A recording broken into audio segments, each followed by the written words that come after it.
2 milhões de pessoas são diagnosticadas com refluxo aqui no nosso país. E quem sofre com refluxo sabe que não é nada agradável, não é aquela sensação de retorno dos alimentos no nosso estômago. Mas, afinal de contas, o que é que causa o refluxo e como resolver, né? Para falar sobre esse assunto, a gente recebe aqui o médico gastroenterologista, doutor José Spinelli. Seja bem-vindo, doutor. Boa tarde. Boa tarde, Fernanda. Boa tarde a todos os telespectadores da TV Tambaú. Gostaria de vamos falar sobre refluxo, que, como você chamou a atenção, é uma doença de prevalência relativamente alta na população e que você já deu uns insights ali sobre sintomas, tosse seca, queimação. Não é, doutor? Porque quem tem sabe. Sabe, exatamente. Sabe. Tosse seca, pigarro, rouquidão, acordar tossindo algumas vezes de madrugada sem saber o que é que está acontecendo. Aí o senhor já deu os sintomas, agora eu preciso entender o que é que causa isso, né? Qual a principal causa do refluxo? Veja o seguinte, a principal causa do refluxo é o retorno do líquido do estômago para dentro desse esôfago. Agora, isso vai depender de pessoa para pessoa. Tem pessoas que têm sintomas relacionados com queimação retroesternal, subindo aquele azedo, aquilo quente. Outras pessoas, esse líquido passa incólume nesse esôfago e pega lá em cima a laringe e a traqueia, onde vem aquela referência que você fez. Tosse seca, pigarro, rouquidão, certo? Irritação de garganta. E aí não sente a azia, só essa manifestação, algumas vezes manifestações laringofaringeias, inclusive com manifestações otorrinolaringológicas, certo? Entendi. E a questão também muito frequente, que você pode observar e que algumas pessoas não relacionam, é a questão do despertar noturno com sensação de engasgo, de tosse seca. Ou outros. Hoje em dia eu tenho observado um fato muito interessante.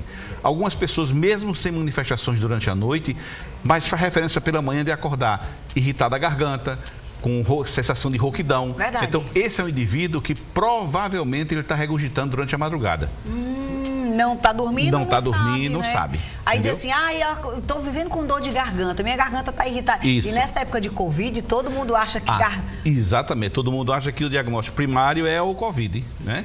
Muitas vezes isso algumas vezes, Fernando, o paciente que tem doença de refluxo com manifestações laringofaringeias, ele antes de passar para o gastroenterologista, ele vai para o otorrino, o otorrino faz um exame, detecta que tem refluxo, outras vezes ele está com tosse e vai para o pneumologista e finalmente alguém diz, não, isso é refluxo, procure o gastro para resolver isso aí. Jussiene, a nossa telespectadora, mandou dúvida para cá. Vamos atender a Jussiene, doutor José.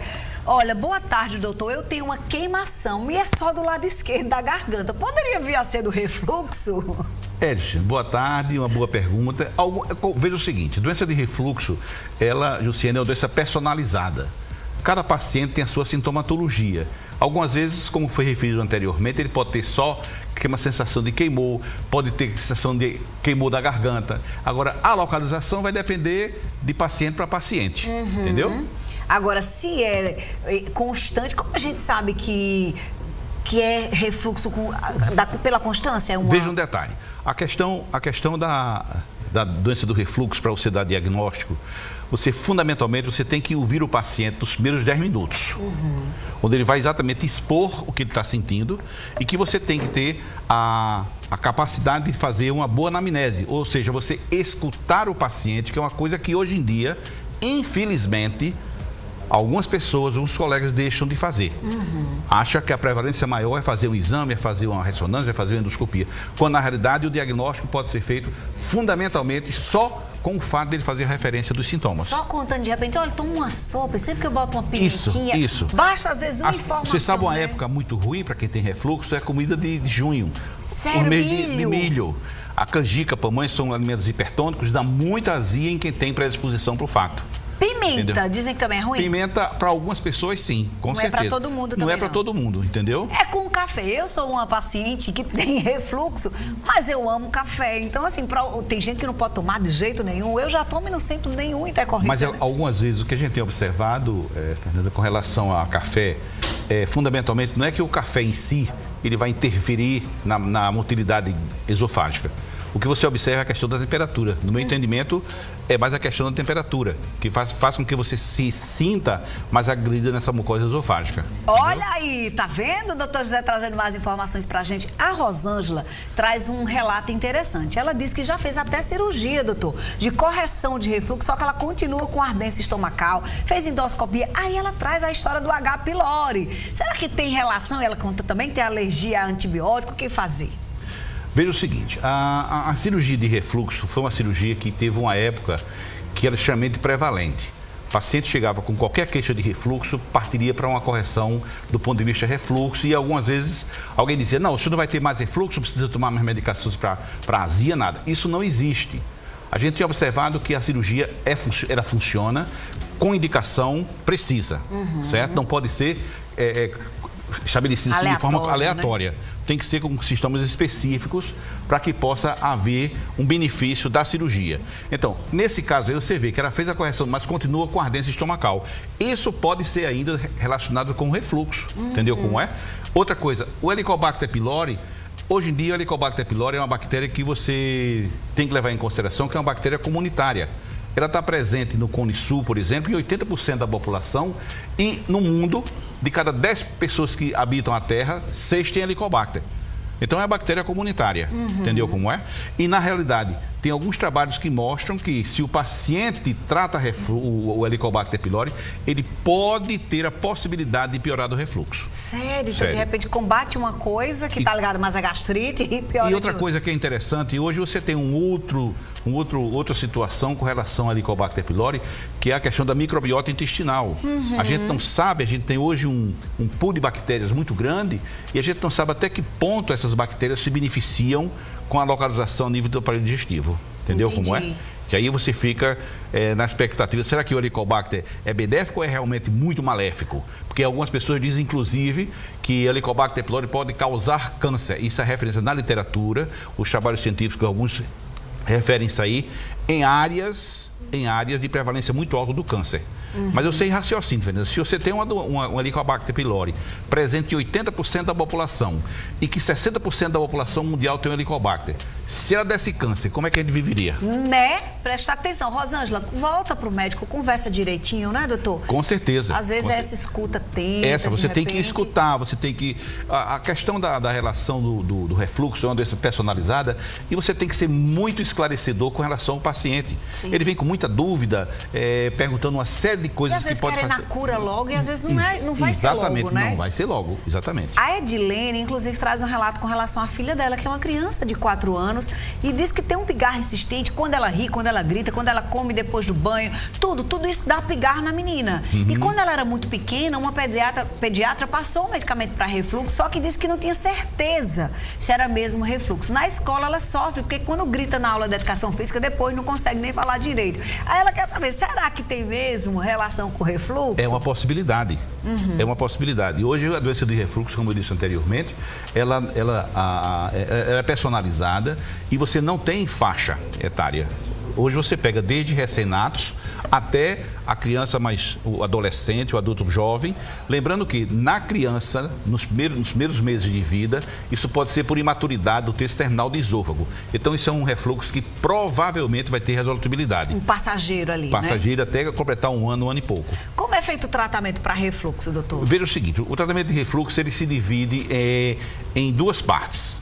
Uma que são o que a gente chama de orientação higiene dietética, onde você tem que levar em consideração o elevar a cabeceira da cama. Sim. É extremamente importante. Se você for um refluidor noturno, se você acorda tossindo, aquela história que eu falei anteriormente, se você amanhece rouco, se você amanhece com irritação de garganta, você pode ser um refluidor noturno.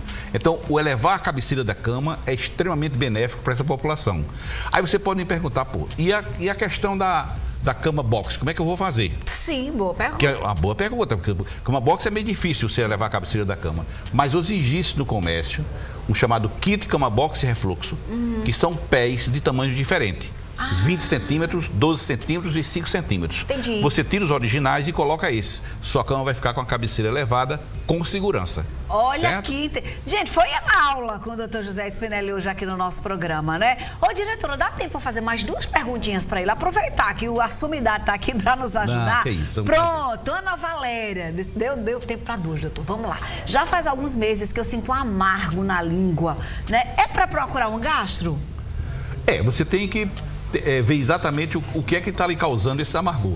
Ver se encontra pelo menos uma causa para justificar. E isso você vai ver naquela situação que eu lhe falei no início, na história do paciente. O que é que ele refere na apresentação quando chega no seu consultório.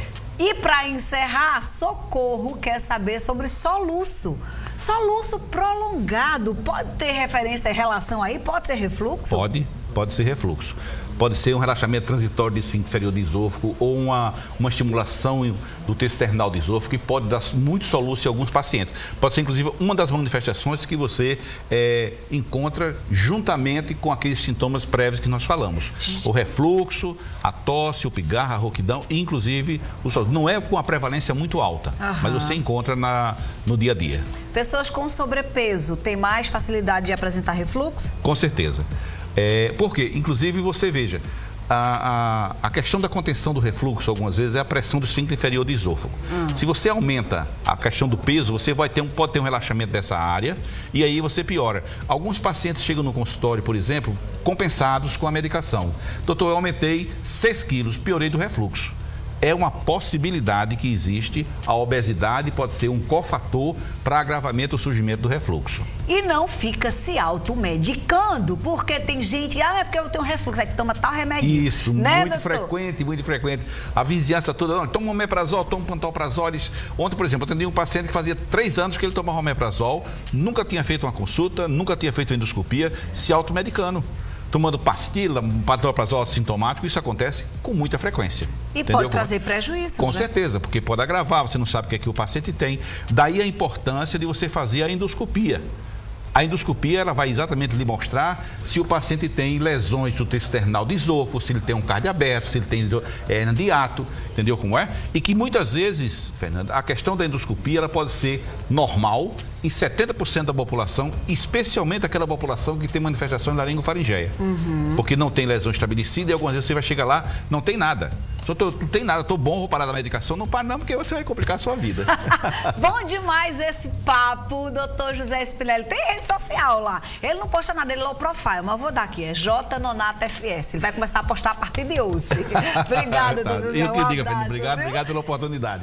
Esquece de ter esclarecido alguma coisa. Você, cara, meu Deus, deu uma aula hoje. Os meninos tudo se entreolhando ali, a história, o papo de refluxo, tudo se entreolhando ali. Eita, rapaz, isso, aquilo, é desse modelo.